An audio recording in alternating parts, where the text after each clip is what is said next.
I'm 73 now. My son called me 2 weeks ago. He lives in Portland. I live in Michigan. We talked for maybe 11 minutes, mostly about his car insurance going up and whether I'd gotten the photos he sent of his kitchen remodel. Before we hung up, he said, "Love you, Dad," the way people do at the end of calls now, automatic. I said it back. Then I sat in my chair for a long time after, holding the phone, wondering when exactly we started ending conversations like we were checking off a box. I worked for 41 years at the same company, industrial parts supplier, nothing glamorous. I started in the warehouse in 1972, moved into sales by 78, made regional manager in 89. I was good at it, consistent. I showed up. I hit my numbers. When people ask what I did, I still say I worked in distribution, and their eyes glaze over before I finish the sentence. That's fine. It wasn't supposed to be interesting. It was supposed to pay the bills. My wife Linda and I had 3 kids. Michael, the oldest, then Amy 2 years later, then Sarah 4 years after that. Michael's 48 now. Sarah just turned 42. I remember when Michael was born, holding him in the hospital thinking, I have to make sure this kid has everything. I don't know where that thought came from, but it locked in and never left. Everything meant a good school district. It meant college tuition. It meant braces and soccer leagues and a house in a neighborhood where the lawns were mowed and the cars were newer than 10 years old. It meant not worrying about money the way my father did. My dad worked at a printing plant, came home smelling like ink and cigarettes, and every month was a negotiation with which bills got paid and which got pushed. I wasn't going to do that to my kids, so I worked. I worked a lot. I don't mean I was never home. I was home. I was there for dinner most nights. I went to some of the games, some of the recitals.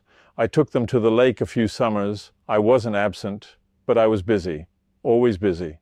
There was always a call to make, a report to finish, a problem at the branch in Toledo or Lansing. Linda handled most of it, the permission slips, the doctor's appointments, the fights between the kids. I'd come home and she'd brief me, and I'd nod and say, "Sounds like you handled it." And I'd mean it as a compliment. She was good at that stuff. Better than me. Michael played baseball in high school. He was decent. Not great, but he loved it. I remember him asking me once, must have been his sophomore year, if I could come to a game on a Wednesday afternoon. It was some midweek thing against a team 2 towns over. I told him I couldn't. I had a client meeting. I said I'd try to make the next one. I don't know if I did. The games blur together now. I know I went to some. I have a photo somewhere of him in his uniform, but I don't remember the game. I remember the meeting, though. I remember sitting in a conference room with a guy named Ron, who spent 45 minutes complaining about a delayed shipment.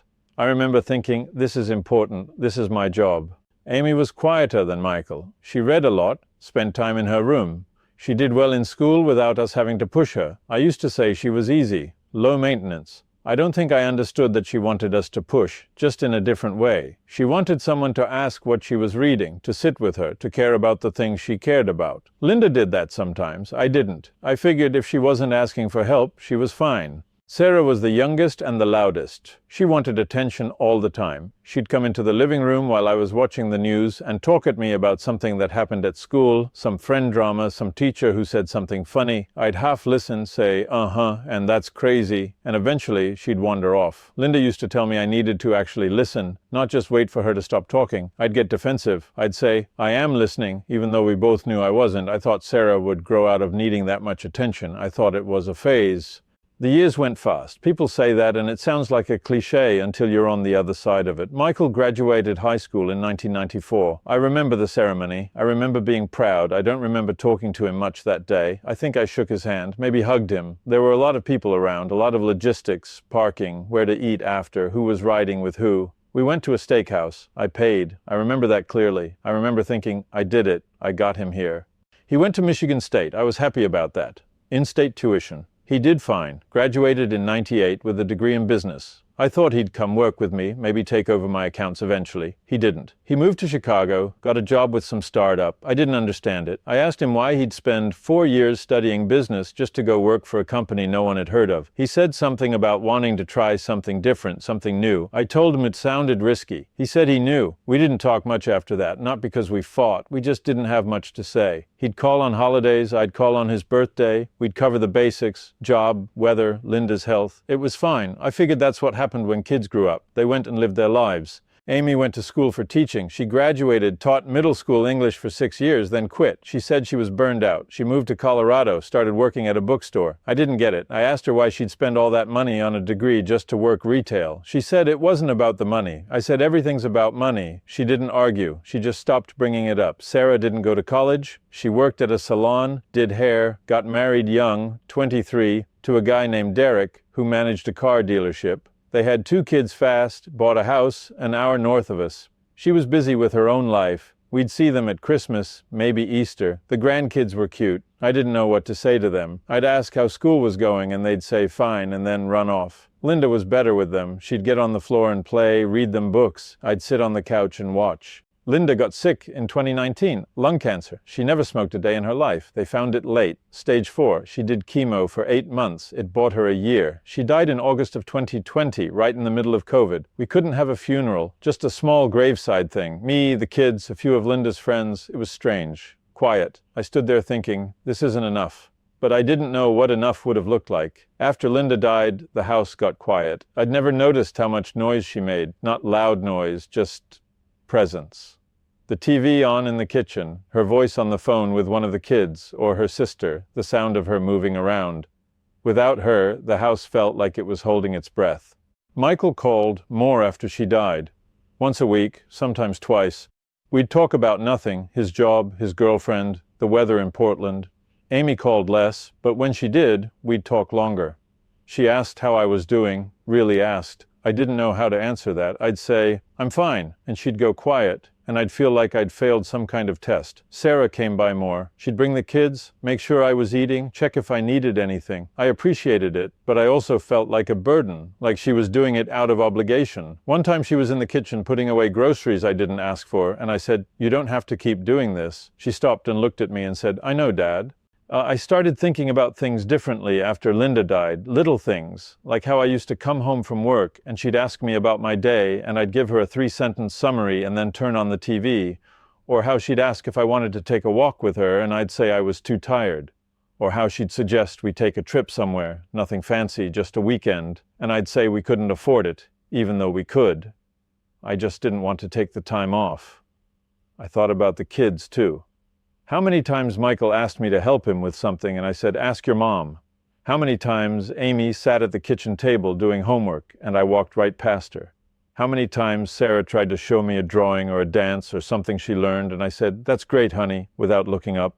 I thought I was doing the right thing. I thought providing was the same as caring. I thought if I kept the lights on and the mortgage paid and the cars running, that was love. I thought my job was to set them up, to give them a foundation, and then they'd go build their own lives. And they did. They went and built their own lives, and I'm proud of them. I am. But they didn't need the foundation as much as I thought they did. They needed me. Not my money, not my schedule, not my lectures about being responsible or making smart choices. They needed me to sit on the floor and play with them when they were little. They needed me to ask about the book Amy was reading and actually care about the answer. They needed me to watch Sarah's dance and not just glance at it. They needed me to go to Michael's Wednesday game. I didn't understand that. I thought there'd be time later. I thought once I got the promotion, once we paid off the house, once things settled down, I'd have time. But things never settle down. There's always something else. And then one day you look up and your kids are adults and they're polite to you and they love you in that distant, obligated way, and you realize you don't know them. Not really. You know facts about them. You know where they live and what they do for work, but you don't know them. I don't know what Michael's favorite movie is. I don't know what Amy thinks about when she's alone. I don't know if Sarah's happy. I don't know these things because I never asked, or I asked once in passing and didn't listen to the answer. I'm not saying I was a bad father. I wasn't. I didn't yell. I didn't hit. I didn't abandon them. I was there. But being there isn't the same as being present. And I wasn't present. I was thinking about work, about money, about all the things I thought mattered. And those things did matter, but they didn't matter more than sitting with my kids and letting them talk and actually listening. You think you have time. You think, I'll do it later. You think, they're young, they won't remember. But they do remember. They remember that you weren't paying attention. They remember that you were distracted. They remember that other things were more important. And they grow up and they move away and they build lives that don't include you, not because they're angry, but because you taught them that's how it works. You taught them that love is polite phone calls and holiday visits and saying, "I love you," at the end of a conversation, because that's what people do. If you have kids, if they're still young, if they're still home, if they're still asking you for things, stop what you're doing and pay attention. I know you're busy. I know you have work. I know you're tired. I was busy too. I was tired too. And now I'm 73 and my kids are grown and I can't get that time back. I can't go to Michael's game now. I can't ask Amy about her book now. I can't watch Sarah's dance now. It's gone. You think success is giving them a good life. And it is. But a good life isn't a house in a nice neighborhood and a college fund. A good life is someone who knows them, someone who sees them, someone who makes them feel like they matter more than a meeting or a phone call or a deadline. I'm not saying quit your job. I'm not saying money doesn't matter. I'm saying don't wait. Don't think there's time later. Don't think they'll understand. They won't. They'll just remember that you weren't there. And you'll remember it too, and it'll sit with you. And there's nothing you can do about it. I think about Linda a lot. I think about how she tried to tell me this in her way, and I didn't listen. I think about how she'd say, "They're only going to be this age once." And I'd nod and think, yeah, and keep doing what I was doing. She knew. She tried. I didn't hear her. I sit in this house now and it's quiet and I have time. So much time, and I don't know what to do with it. I call my kids and we talk about nothing, and I want to say, I'm sorry I missed it. I'm sorry I thought work was more important. I'm sorry I wasn't the dad you needed, but I don't say it because it's too late, and what would it change? I'm telling you this because maybe it's not too late for you. Maybe your kids are still small. Maybe they're still asking you to play, to read to them, to watch them do something they're proud of. Maybe you're thinking, I will, just not right now. I have to finish this first. I thought that too. For 41 years I thought that. Don't be me. Don't get to 73 and realize you built a life your kids weren't part of. Don't wait until they're gone to figure out they didn't need your success. They needed you. That's all. That's the whole thing. They needed you.